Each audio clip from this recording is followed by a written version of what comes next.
The wind came low off the hills, a dry rattle in the cottonwoods that skirted the McKay property line. Mornings out here didn't bloom, they bled. A slow light stretched across frostbitten pasture and broken fence posts. The land was still asleep, but Ethan McKay had already been up for 2 hours, digging a trench to divert water that hadn't come in 6 months. He worked as if the earth owed him something.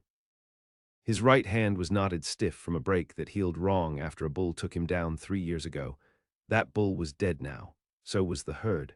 Drought took the cattle, infection took his wife, and the Lord took whatever hope Ethan once carried. What he had left was a house too quiet and boots that didn't wear out fast enough. That morning, after turning the spade into hard clay and thinking about setting fire to the whole barn just to feel something warm again, Ethan rode to town for salt and nails. He avoided conversation like a sickness, answered only what had to be answered. His hat brim was low, his eyes lower. He didn't hear the girl crying behind the rail depot until he was nearly on top of her. She was sitting on a steamer trunk, bent forward, her face hidden by the bonnet she hadn't taken off, her shoulders hitched up like a bird too cold to fly. Around her were two parcels wrapped in wax cloth and a small wooden box painted with blue flowers faded by sun. She heard his boots, stilled, and then straightened, not wiping her eyes. He knew her type, mail order, left behind. Most men didn't want a bride who came with a flaw already stitched into her gait, and this girl had a limp so soft it took watching twice to notice. She stood to meet his gaze and didn't flinch when she saw how ruined his face was on the right side, a branding accident or a bar fight depending on who you asked. The skin there stayed red year-round, as if still seared. "Name?" he asked. Her mouth twitched. "Clara." "No last name." She shook her head once. "Don't need it." He nodded. "You eat?"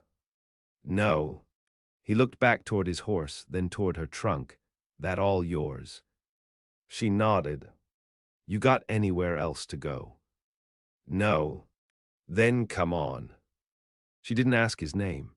She only gathered her things and followed him like a dog that had known enough kicks to tell the difference between a boot and a hand. It took her 5 minutes to get on the horse behind him, stiff from travel and favoring the leg. He felt her hesitate before placing her hands lightly on his sides. The ride back was wordless.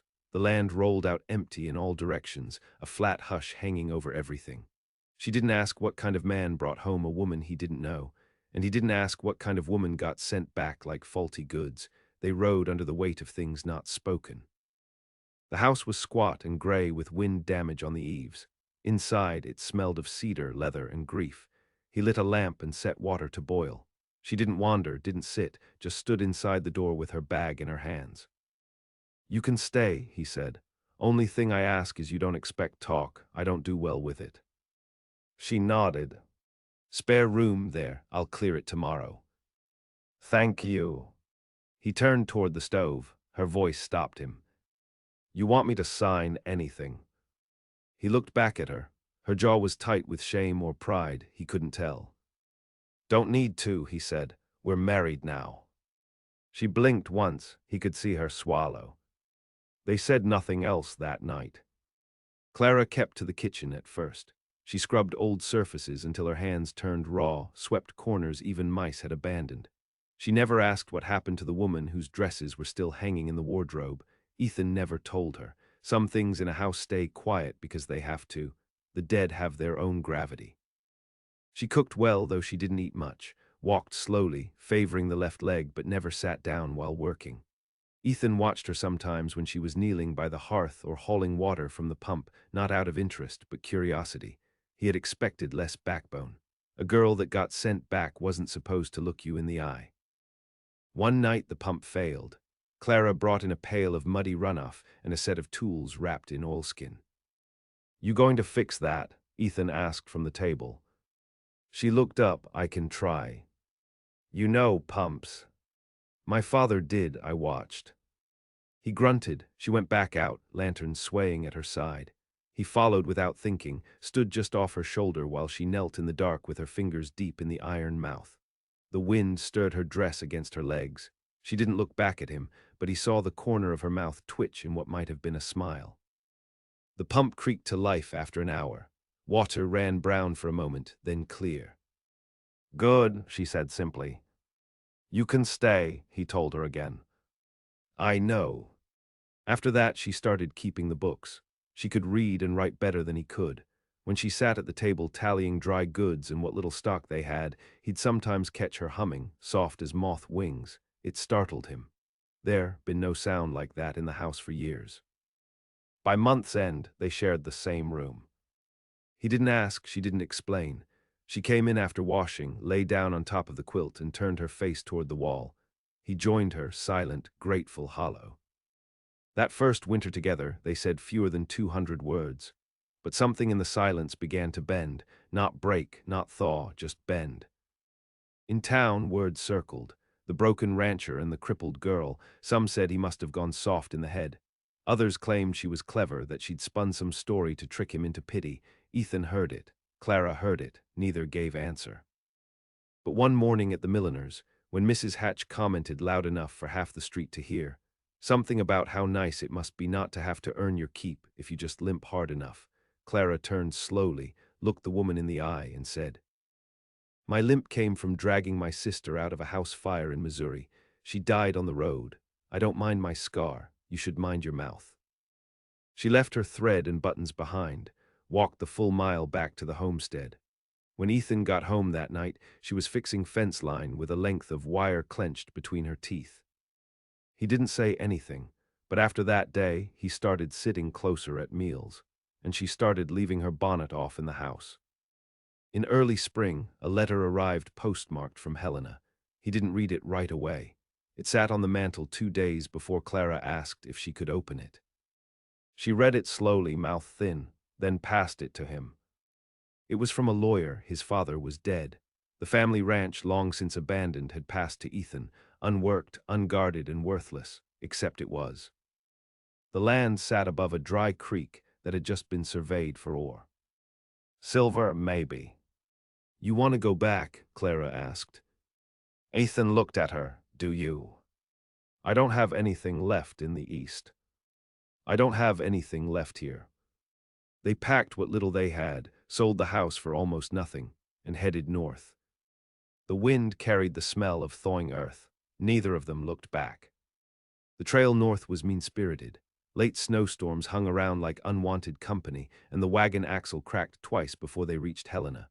Ethan rode most of it on horseback, Clara tucked into blankets in the cart bed with the account books and a shotgun across her knees. She didn't complain, not when her legs stiffened from the cold, not when her fingers split from the dry air. If she hurt quiet. They passed through towns with names that sounded like warnings: Rattleskin, Devil's End, Mercy Bluff. The nights were long and firewood scarce. Ethan hunted squirrel and jackrabbit. Clara skinned them without blinking, sleeves rolled to the elbow, hands steady. She learned something hard before she ever met him. He saw that now. By the time they reached the old McKay land, spring had half bloomed and then thought better of it. The place hadn't been worked in over a decade. The main house sagged inward at the middle, roof torn open like a wound. No fences remained. The barn was a skeleton, but there was water now, glinting in the creek bed, shallow but running. And men nearby had been talking about silver. Claims were going up like weeds. They camped the first night in what used to be the smokehouse. Ethan said little, just lit a fire and stared into it while Clara sorted their supplies with deliberate hands. "You think it's worth it?" she asked after a while. "No," he said, "but it's ours." That was enough. By summer, they'd built a cabin on the edge of the creek. Not much, single room, no glass, packed dirt floor, but it held. Ethan felled trees until his hands split. Clara sewed linens from grain sacks and boiled every rock in the chimney to leach the smell of rot from the mortar. She stopped limping as much. Maybe it was the dry air, or maybe she just refused to show pain where no one would pity her. She carried water like a man, shot better than most ranch hands Ethan had known, still didn't speak unless there was need. They slept on opposite ends of the same room. When storms came, and they came often, she'd sit up by the fire and hum low to herself, no tune Ethan recognized. He didn't ask. He liked the way it filled the room without demanding anything.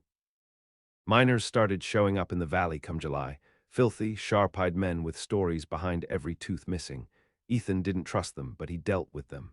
Sold timber, lent his tools, fixed a bridge downstream for 2 ounces of flake silver. He didn't stake a claim himself, said the land would bleed when it was ready. Clara did the trading, rode into town once a week and bartered cloth, soap, sometimes eggs if the hens were feeling generous. She didn't smile, didn't haggle, but the shopkeepers knew better than to cheat her. One tried, overcharged her for coffee, and gave back shaved coins. She returned the next day with a shovel and the receipt and stood silent in the store until the man gave her full weight. After that, folks looked her in the eye when they spoke. That summer, she started sleeping closer to the fire. Some nights when she didn't think he was watching, Ethan would see her rubbing her left thigh, teeth clenched, scar tissue probably, nerve damage. He wanted to ask what happened, where the limp came from truly, but never did. They made a life without the past. Still, silence has weight. One evening she handed him a letter, yellowed and sealed in wax. "It's from before," she said. "You can read it if you want." He took it, held it a long while, then handed it back. "I don't need to." She nodded, tucked it into the wall behind a loose board, and that was that. Autumn arrived with blood in its teeth. The ore rush brought lawless men. 3 drifters came through one night, claiming to be looking for a place to sleep. Ethan turned them away, but they circled back after dark. He woke to the sound of glass breaking, though there was no glass, and Clara whispering his name through the dark. He got up slow, took the rifle. The first man died in the doorway. The second ran when Clara fired a warning shot that took bark off the pine he was hiding behind. The third tried to use her as cover, grabbing her from behind near the well. Her left leg gave, but not before she sank a knife into his side. They buried him in shallow ground. That night, Ethan cleaned the blood off her boots while she sat in silence. "You did right," he said. She didn't answer. The next day, they dug a trench around the cabin and posted wire. Clara strung bells from the trees using copper line and carved small crosses into the doorframe, not for protection, for warning. The limp came back worse after that, but she didn't slow. Ethan noticed, for the first time, the callus forming across her knuckles. The way she kept her knife on her body now, not just nearby, she was hardening, and he wasn't sure if it was because of him or despite him. In late October, a man rode in wearing a suit too clean for the road and a face too soft for this country. "Miss Clara Everett?" he asked. Ethan answered the door. "No Clara here." "I have documents," the man insisted. "She was engaged once to a Mr. Davis out of Topeka.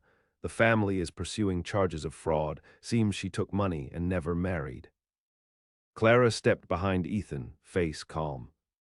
"That true?" Ethan asked her. "No," she said. "They tried to sell me." The man looked confused. "Ma'am, that's not what." She stepped forward, raised her hand, and pointed to the edge of the creek. "You can turn your horse around now." He didn't. So Ethan shut the door in his face. They heard gunfire 2 nights later, not near but not far enough. A claim dispute turned ugly in the hills. When the fire died down, there were 6 dead and 1 man hanging upside down from a cottonwood, silver coins shoved into his mouth. Clara didn't speak of it, but she sat up that night, staring out the window with the shotgun across her lap. Ethan watched her. Wondered what it took to make a woman carry silence like that, sharp enough to draw blood. She didn't hum again after that night. And when snow came early, she didn't stop walking the perimeter, even when her limp turned to a stagger. Whatever she was becoming, she wasn't done yet.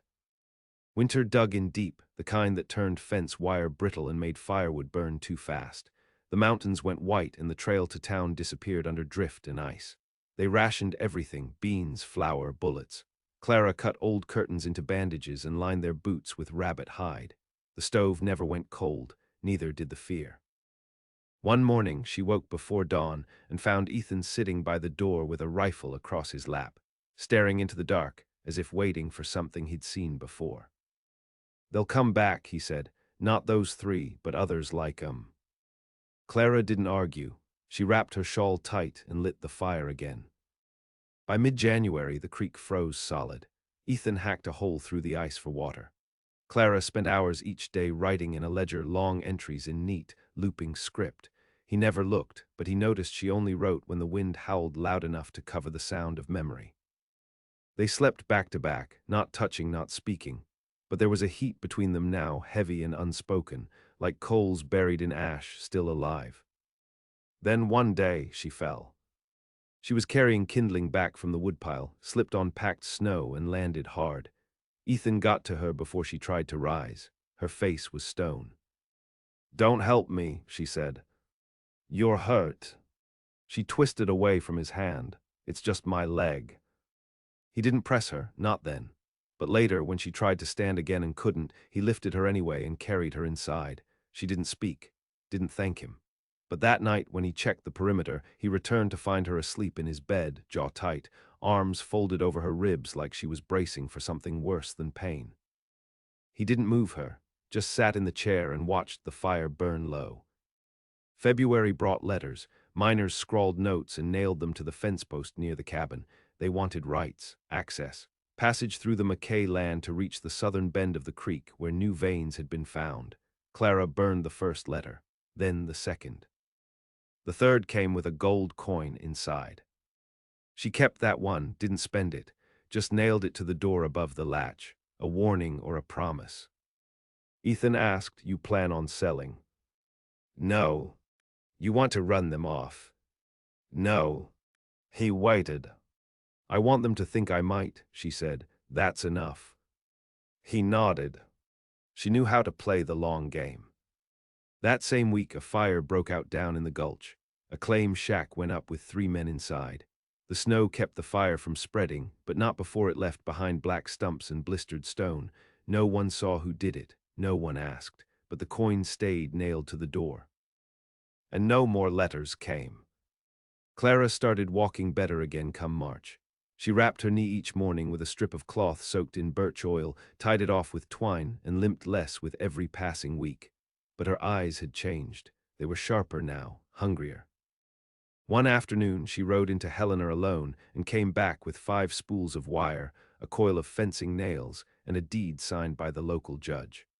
She laid it flat on the table and pointed to the western ridge. "That's ours now, too." Ethan looked at the signature, then at her. "You bought it." "No," she said, "I traded." "For what?" "My name." He said nothing. She rolled the deed up and put it under the floorboards with the ledgers. That night she crawled into bed beside him and didn't turn away. She kissed him once, dry-lipped, unsentimental, and laid her head on his shoulder. They didn't speak, but something settled between them, something older than forgiveness. April thawed the valley into a slur of mud and birch pollen. The creek swelled. Tracks returned, coyote, elk men. They found bootprints near the south fence. Clara posted a sign made of barnwood, trespass and bleed. Ethan watched her hammer it in, watched how steady her hand was. "She's still out there?" he asked that night. Clara sat near the fire, polishing the barrel of her shotgun with a cloth soaked in vinegar. "Who?" "The girl you were, the one that came limping off that depot trunk." Clara didn't look up. "She's buried, same place you left the man who hit you with branding iron, I'd guess." Ethan exhaled. He never told her about the scarring, she must have guessed. "That man's still alive," he said. Clara met his gaze. "Is he?" He thought about that, thought about the way his hand still didn't close right, the way his mouth twisted when he slept. "No," he said finally, "not really." She nodded once and went back to her work. Late spring brought trouble again, not from miners this time, but from the town council. A man named Corwin came riding up with 2 deputies, papers in hand, wanting to inspect the land for taxation. Claimed too many claims were being passed hand to hand without oversight. He had a ledger full of rules and a holster full of cowardice. Ethan stepped onto the porch. Clara stood behind him with the deed. "We own it," she said. Corwin smirked. "Ownership don't mean exemption. Territory law says you pay on all productive land, and I hear you've got men working it under table." Ethan said nothing. Clara folded the deed slowly.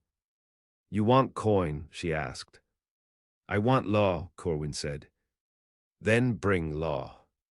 He didn't like that. The next morning, a summons appeared nailed to the post. They were to come to Helena in 6 days for a hearing. Clara burned it on the stovetop. "We going?" Ethan asked. "No. They'll send someone. I hope they do." That night she took her knife apart, sharpened the blade, polished the handle, rebound the grip with oiled cord. Ethan watched her in silence. "What happens if they don't back off?" he asked. Clara looked up, her face unreadable in the firelight. "Then we stop asking." 2 days later, a rider came. Fast, alone, no badge. Clara was the one who stepped out to meet him. They spoke for 10 minutes. Ethan didn't hear what was said, only saw the way her shoulders squared near the end, like she was bracing for something final. When she came back inside, she set a pouch on the table. Inside was a deed, this one for the creek itself, signed over to her. "What did you trade this time?" Ethan asked. "My silence." He nodded. "That man from Topeka." She nodded. "What did he do?"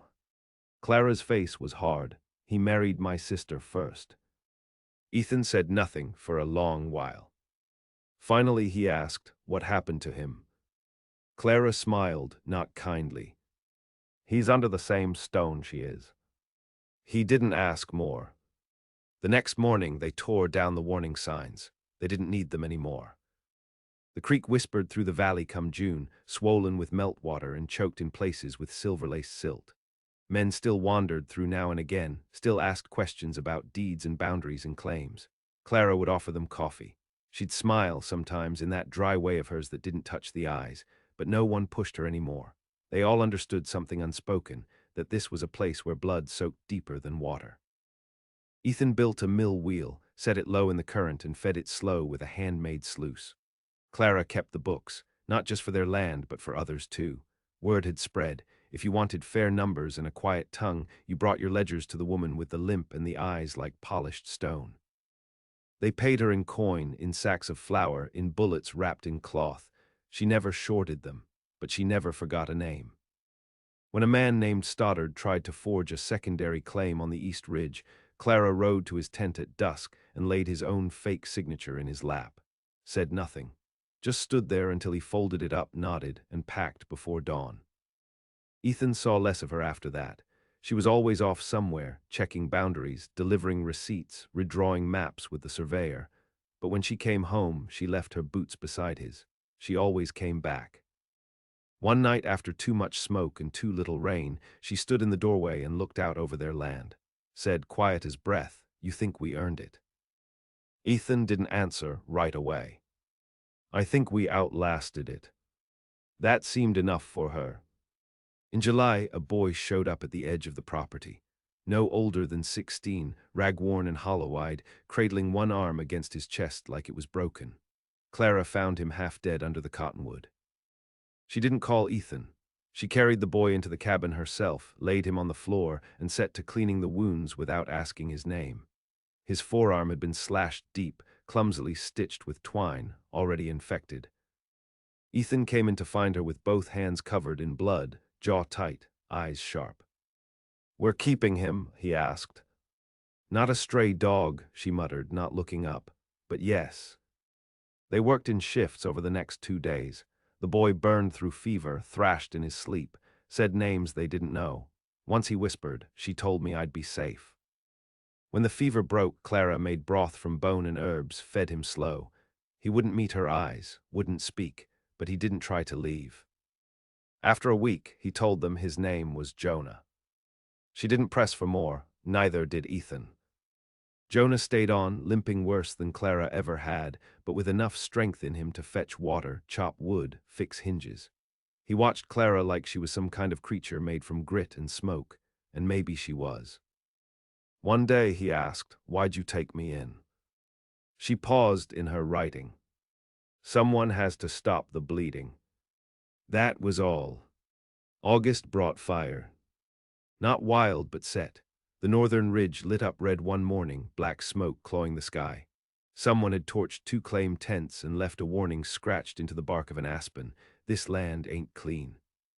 Clara read it once, burned the tree, then rode into Helena and didn't come back for 2 days.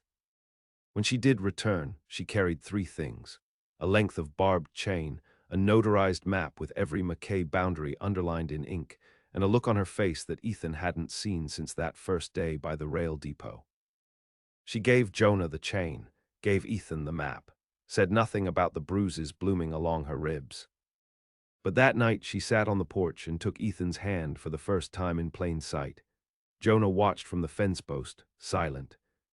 "We're being bled," Ethan said. She nodded, then it's time to close the wound. Word spread fast after that. Claims got formal, boundaries turned teeth-sharp. A few men left the valley entirely, others stayed, but they spoke Clara's name with care now. No one questioned the land anymore. Ethan and Clara rebuilt the mill with steel braces. Jonah learned to track deer and shoot straight. They took in 2 more boys that winter, orphans from the burned-out camps, eyes full of soot and fear. Clara gave them names, taught them to read deeds, not just hold rifles. They weren't building a home, they were building a keep. Helena sent another representative. Not a judge this time, but a woman, thin, pale, eyes hard. She asked Clara for a ledger. Clara handed her 3. The woman looked over the pages, frowned. "Why do you keep such exact records?" Clara answered, "So no one forgets." She meant more than the land. Snow came early again, but it didn't stop the work. Jonah dug irrigation trenches. The younger boys learned to trap. Ethan taught them how to hold an axe without breaking a wrist. Clara oversaw everything with a quiet that made men nervous. One night after the boys had gone to sleep, Ethan and Clara sat beside the fire and spoke soft. "You think we'll keep it?" he asked. "This place?" He nodded. She thought a long time. "We might, if no one forgets what it cost." Ethan looked at her, not the limp, not the knife, not the eyes hardened by betrayal or the scars she never named. Just her. He reached for her hand again. She let him. And for the first time, he thought maybe what they had was something that couldn't be burned out or bought up. Something deeper than vengeance. Something earned. Spring bled out slow the year the flood came. The creek rose heavy in the night, swollen from a week of rain thick as oil. Jonah was first to hear it, churning louder than it should, licking at the stones with hunger. He roused Ethan with a shake to the shoulder. Clara was already up, pulling her boots over bare feet, hair braided tight like she was going to war. The dam upstream had split, not all at once but in slow failure. Men had cut corners the summer before, tried to brace the sluice gate with rotten timber and prayer. It didn't hold. By morning, half the southern ridge was under water. One of the boys, Tommy, not yet 12, stood chest-deep in the flood, clutching a goat under each arm, crying without sound. Ethan waded in after him. Clara built a fire high on the ridge and burned damp green wood so the smoke would guide any others left stranded. They lost the sluice mill, lost the back fence. The garden was gone, churned to black mud, but the cabin held, the boys held, Clara held. And when the sun broke over the soaked plain and lit the valley gold, she stood with her arms crossed over her chest, watching the water recede like she dared it to take more. Weeks passed, mud dried, what was broken got rebuilt, again. Clara worked quieter after the flood, not slower, just with more pause between tasks, as if something in her had begun to calculate not just what she could do, but what she should. She let Jonah handle the trading now, trusted him to measure salt against seed, to name what they had and what they could spare. And when the younger boys asked about boundaries or who owned which stretch of hillside, she didn't pull out the deed anymore. She took them to the edge and made them walk the lines themselves. "Land isn't paper," she told them, "it's weight." The town respected her now, some feared her. There were whispers she held ledgers on every man with dirt under his nails and sins behind his name. Maybe she did, but she didn't speak of them, and no one dared ask. Ethan watched her move through this world she'd shaped, and something quiet inside him, something coiled and shamed and long-starved, unwound. He no longer asked if she'd stay. He no longer wondered what brought her out west in the first place. It didn't matter. She was here, and she wasn't going anywhere. The letters stopped coming. So did the men with clean boots and forged papers. What Clara had done, how she'd held the line, claimed the ridge, outlasted every bastard who thought her weak, it settled into local legend. Some called her Widow McKay, though no one ever saw a funeral. Others called her Miss Clara, though not one of them had ever been invited to use her name. No one called her Cripple. Not anymore. She moved with a limp still. That would never leave her. But it was the gait of someone who'd survived fire and storm, betrayal and barter, and learned how to wield silence sharper than a blade. When she walked through town, no one looked away out of pity. They looked down out of reverence. Even the judge who once questioned her deed now handed over territory maps for her to mark corrections. Ethan watched it all unfold from the porch. Let her build whatever empire she wanted. He didn't need to understand the shape of it. He only needed to keep the gate latched and the stove hot and the boys taught well. That was his vow now. The morning the telegram came, the boys were out chasing coyotes from the chicken yard. Clara read it once, her face unmoved. Then she folded the slip of paper and placed it in the same wall crack where she'd once hidden the old letter from Topeka. She stood quiet for a moment, then said, "He's dead." Ethan didn't ask who. She turned to him, her eyes dry but heavy. "No blood left to pay," she said. "Not for me." He stepped to her, touched her shoulder. "And what now?" She looked around, at the fence lines and the distant trees, at the boys in the yard and the wheel half-built in the shed. "Now we build." Summer turned to fall. The cabin grew 2 rooms now, a porch wide enough for drying herbs and resting rifles. The boys got taller, stronger. Jonah grew into his name, wore his scars proud, and spoke with Clara's kind of silence. People started sending their own young out to be taught on the ridge, called it an apprenticeship, but they came for more than trade skills. They came for steel. Clara wrote less, talked more, only a little but enough to pass on the weight. The younger ones listened close. They knew what she was. Not just a woman who'd survived the cruelty of men. Not just a rancher who turned scrub land into coin. She was proof. That rejection could be armor. That scars were a kind of scripture. That the weak, once overlooked, once left to rot behind depots and under contracts, could rise, not to forgive, but to endure, to rule, to outlast. Clara limped to the end of every row she planted, carried her burden without apology, loved without needing soft words or clean ends. She'd been given no mercy, and so she asked for none. She gave only what she'd earned. And Ethan, the broken rancher, who'd once dragged his shadow behind him like a chain, knew he had lived long enough to see something holy made from ruin. Not a wife, not just. Something larger. Someone remembered. And together they watched the land keep growing.